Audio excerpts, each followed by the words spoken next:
Alright, we're going to look at the 6A final this week. Crew did a great job. Just a few things to look at, but overall Crew did a great job. Another great officiated game, well officiated game.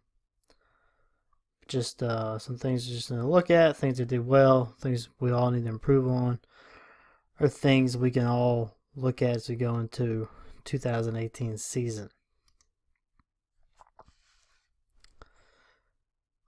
Let's look at the end zone view to see this the best. We're going to look at a block right here on the line of scrimmage. Right there that's engaged with number 75 in the black jersey. It's engaged. He's going to go down and trip him up. This is a legal block. We're looking at a continuation. It is just one. Even when he goes down, the leg whip right there, we'd still let it all go. This is all a continuation. Stays engaged with the defender. You know, it's something we would let go.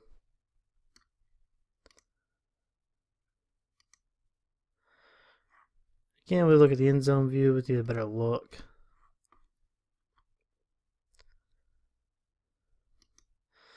Right there, you see number 66 in the white jersey, his defender. Bit of a takedown hold, but he legally drives the defender already pretty much out of the hole. The defender kind of takes himself out of the hole as well. So yes, there's a takedown hold right there, but it's past the play. It's really outside of what would be the point of attack. So again, that's a good job in letting that one go. There's nothing there. So again, good job. That would not be a hold.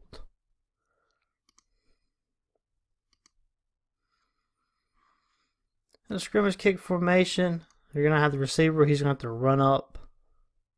And the Deeps do a great job of running up with him, maintaining that cushion. That way they can see what's going on. They come up, get even, and then the field judge stops the clock. Again, it's a great job. This is how we want this run. Run up the receiver, keep her cushion, get to the spot, and then stop the clock.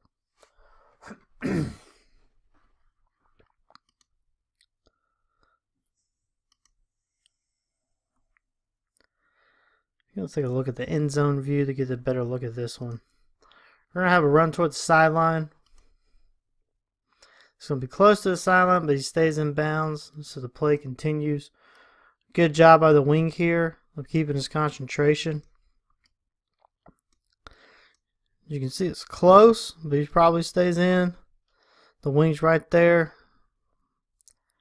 Let the play go, coming up. Only thing here, I wouldn't be moving up this. I would still keep a good cushion right here. Maybe about right there, you would just stop and kind of let this play go. As you move up, you get close like this, you're putting yourself in the line of fire. Self-preservation is key, is the first thing we want to do.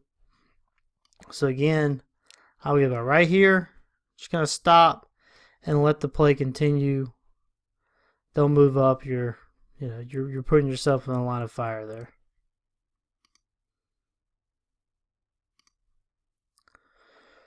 Let's watch the line judge. I think he's going to call a timeout or a penalty. I can't remember which one. We don't want a one-handed signal. We never want to do that. It's like he's using a finger whistle. You know, if you insist on using a finger whistle, you just blow the whistle. Put your hand in, blow your whistle. Either take the whistle out of your mouth real quick or slip your hand out real quick and signal with two hands. We never want to signal with just one hand. It doesn't look good. Plus, that's a touchback signal. That's not stop the clock. So we always want to signal with two hands, especially when we're stopping the clock. Again, that's more of an aesthetic appeal. So if you're using a finger whistle, you just blow it and either take it out and then stop the clock, or blow it, slip your hand out, stop the clock while you're blowing.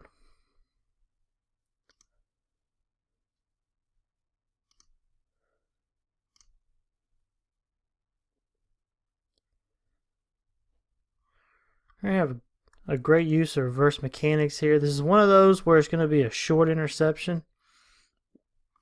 So you just got to kind of do what you can. So it's tipped out. He's going to get it. Wing gets on his horse. Does what he can. And the referee, you see, is right there. By the time the ball reaches close to the goal line. So he's there to rule. And you see the deeps coming in as fast as they can. It's a good job. Those short interceptions like that, it's going to be hard for us to really be where we're supposed to be. But as long as we're hustling and doing what we can, we'll be good.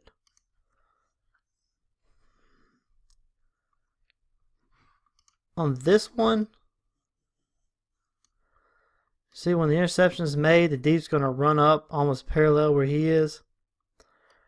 I would, as a deep, once you read the interception like this, you know, kind of keep a cushion back about right here. That way you have a wider angle, kind of see everything that's going on. And really also with a play this close to the sideline, if you run up like that to where the spot is, it kind of makes us think you have him out of bounds. So with the interception, just kind of read it, come up as you can, but stay wide.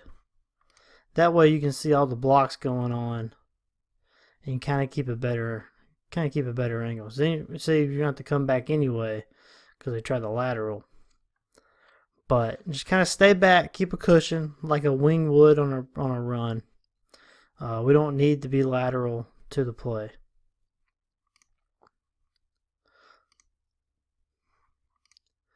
You see here from the end zone angle. It's a great play. Good job of being right there on the sideline, the rule. But like I said, just stay back, keep the cushion a little bit.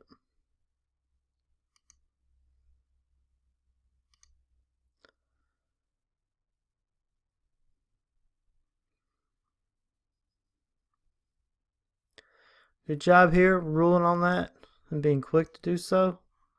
We can see the end zone view, see a little bit better.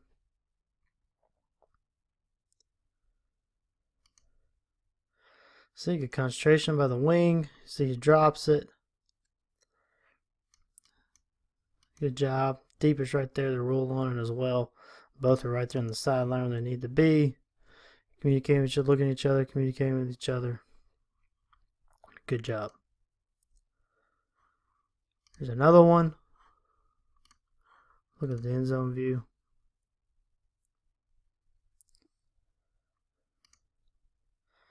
He in great position by the wing. He's right there, ruling on it. Feet first, and the ball. Coming in his spot. He in the deep, while they're looking at each other, communicating before signaling. It was a good job there.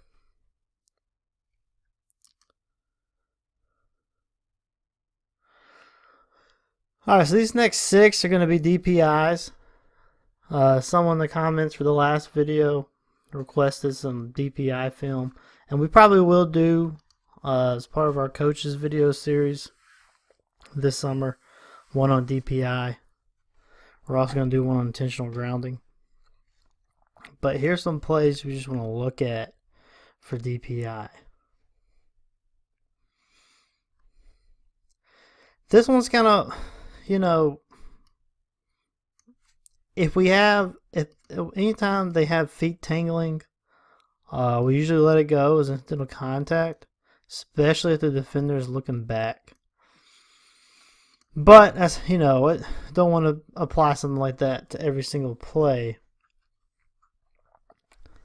So you know, I want to trust the deep here. So maybe he saw something before it pans out. Maybe he saw a push, a hand in the back, or something.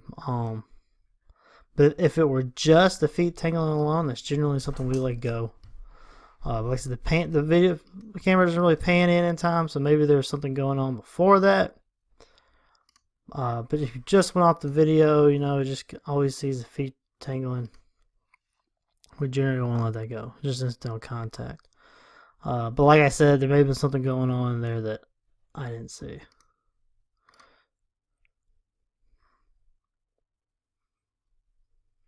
There's another one. I think this one, I don't think I had the end zone view for. It's going to be at the top of the screen. Looks like it's pretty simple. I don't know if they went the DPI or the holding. But either way, if we look at this, that second receiver, so it's going to be your wing call. You see he kind of gets a hold, grabs them, stays on them. It looks like that comes in from both the wing and the deep. Once you switch off in the zones, it's kind of in between those keys, switch off in the zone keys. So that's probably why you had both the deep and the wing there. But it was a good call. Definitely had them.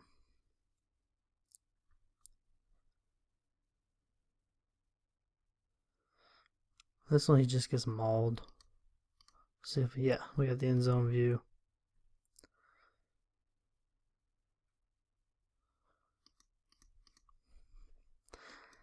Not even playing the ball.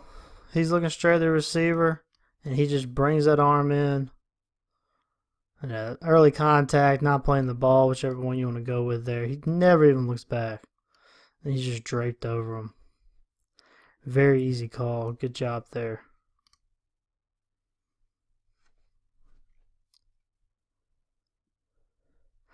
This is one where I think we called the DPI on this outside receiver. We have a foul on this play, but it's not that outside receiver. Let's look at this inside guy. Yeah. Look at this inside guy. He's on an obvious route coming off, and he's just going to get taken down by the linebacker. And we're going to throw a flag, probably a DPI on that outside receiver. But we look at it from the end zone view.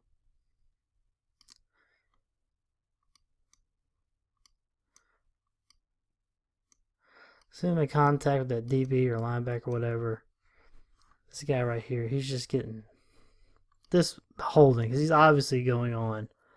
He's obviously going on a pass route. So we would definitely a holding there. I'm not seeing anything right here. It looks like he's pretty bang bang. Now before the camera pans, maybe he's draping on him or something like that. So in there we would have a DPI call. It's hard to tell. Maybe that's what the deep officials saw. Like right here, I think he's bang bang. So like I said, maybe there was something going on for the camera pans over there. But I think we definitely have at least a hold right here on this receiver. Because he's obviously going on a route. And that defender just stays all over him. Like I said, either way, it was going to be a first down. I think it was only 10 yards to go.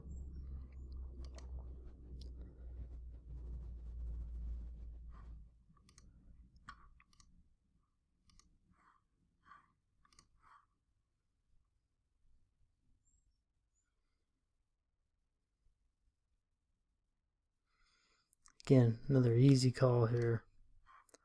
Let's look at the end zone view.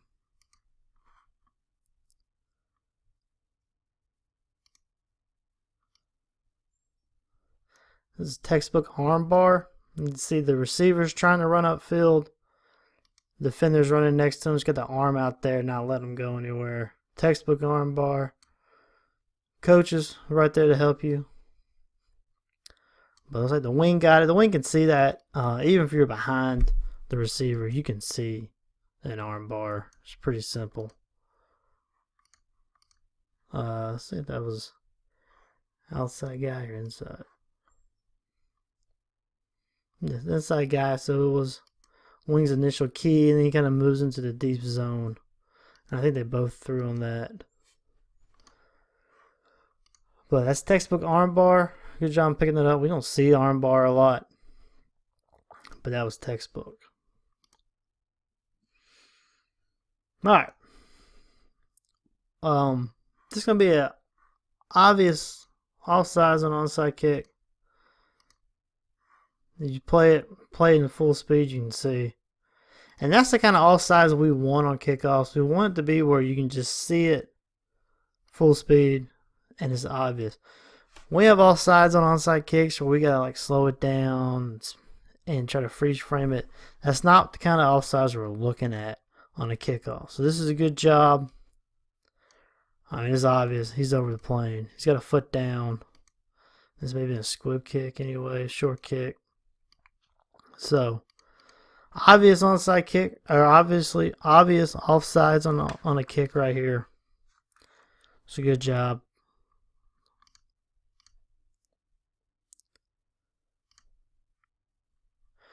Next two, we're going to look at some holding on the outside. And this is one of those, I think he got him. It's hard to, from film, it doesn't look like you have anything until the receiver cuts or the running back cuts. And then he kind of grabs them. Looks like the wing probably saw something there anyway. More than likely, the way he's got him wrapped around, the way he can't make that cut, he probably is holding them inside right there. But definitely when this receiver cuts, because right now you got good feet, but then there's a change of direction, and the defender can't move with it because he's being held. So good job. You know, once the good feet are broken, that's what we're looking for. We're looking for the defender trying to get away and he can't, which is what you have right there. Look at this angle. You can see. I think I can see it very well with the wing saw. Probably saw that arm on the outside and he's just driving them away. And then when he tries to change direction, he can't because he's got a hold on him.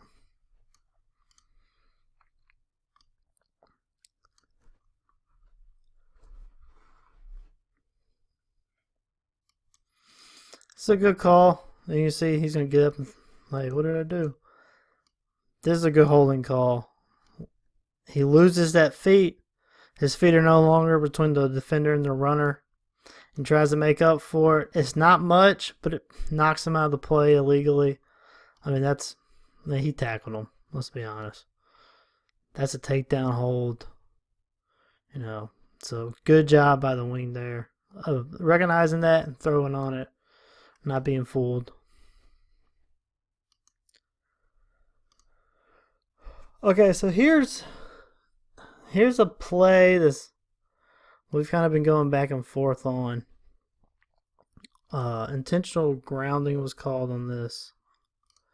And you can see it a lot better from the end zone angle. So let's talk about intentional grounding for a minute. For intentional grounding, you need two aspects. You can't have a receiver in the area, or the quarterback is intentionally trying to conserve yardage.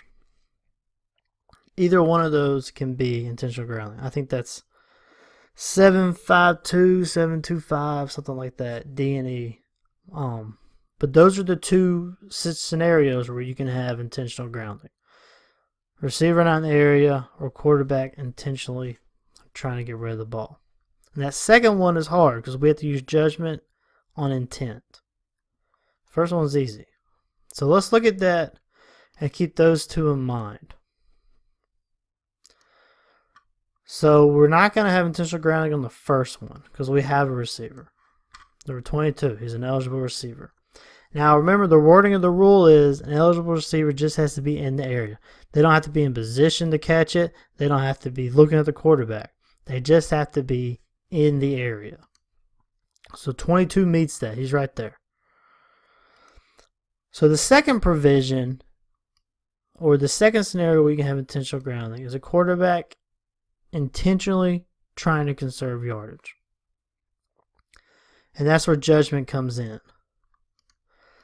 So that's what we have to look at here. Is he intentionally trying to conserve yardage? Now, if the quarterback's being hit while he's throwing, we give a lot more leeway. He's going to dump this before he really gets hit. So that's what we have to ask ourselves. Is he intentionally trying to get rid of the ball? I don't think it's concrete right here. I don't think you can definitively look at this and say he's trying to get rid of the ball. I understand the argument of you don't want to bail the quarterback out. But I don't think you're bailing the quarterback out because this is a very risky play.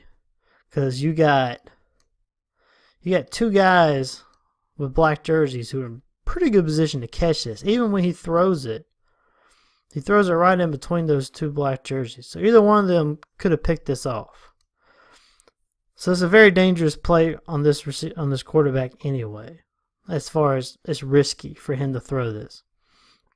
So I don't think you're bailing him out by not throwing a flag here. This is one of those things that, I could see it going either way. I don't think I would have thrown it on this one. And I think we're safer not throwing it just because it's something we need to be consistent on. And it's very hard for us to judge intent. But I could definitely see why the referee threw on this. And if I were a signer and evaluator and the coach called angry about it, there's a rule to back it up. You can use a rule, you can point to a rule and say this is why he threw it. According to this rule, he's right. It was his judgment, so we never, anytime referee's using his judgment, it can be defended better. So, like I said, it's one of these, he's not wrong. There's a rule covering this, and it's his judgment. So we just want to be sure that he's intentionally trying to get rid of the ball. And he probably is here. He probably is. But we will do a coach's video this summer on intentional grounding. But this is a great play for discussion. And we don't fault this referee one bit. He uses judgment. He's backed up by the rule. Nothing really the coach can say against that.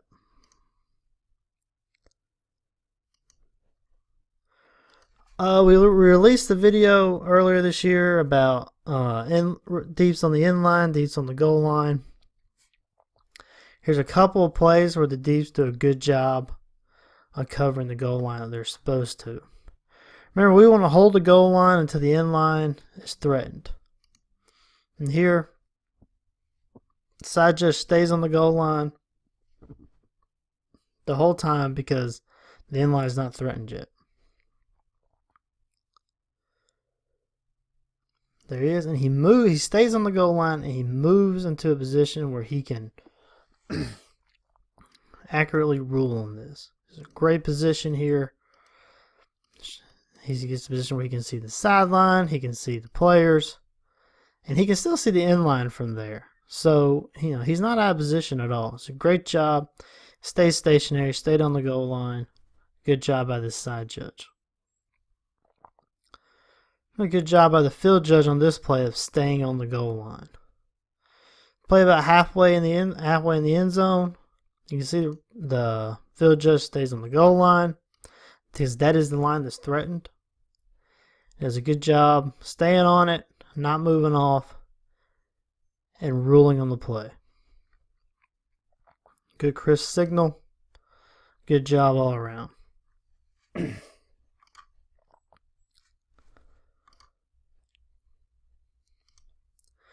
Here I want to showcase a great job by the referee. I think he's going to have a hold somewhere on the interior here. Probably right there. And instead of throwing the flag, kind of at the play, if you see, he's just going to throw it off to the side here, but on the same yard line. This is a great job. We don't, as referees, or any official, you don't want to throw the flag right in the middle of all these players. So referee saw the foul. He throws his flag over here on the side, but make sure he stays on the same yard line and continues to officiate. It's a great job by the referee there. In any position, we will want to do that. Deeps, you got a DPI. You don't have to throw your flag right at the two players. Especially if it's in the middle of the field, you should throw your flag on the yard line. We never want to be throwing flags at players. So good job right there. Then we're going to have the end of the game. situation real quick. I think this was the first overtime. The black team has scored already. They scored a touchdown, so the white team has to score a touchdown or it's over. The touchdown and the extra point. So they're going to throw the ball. It's picked off. So at this point, the game's over. So the referees, they stop it. Make sure everyone knows. You can see them. They're blowing the whistles or waving the clock or stopping the clock. And that's the right call because there's nothing good happens by letting this continue. Once he possesses it and establishes himself as a runner, ball game's over. There's no, even if he fumbles it, it doesn't matter. The ball game's over at this point. So good job of the referee stopping it, letting everyone know, hey, game's over. Let's move on.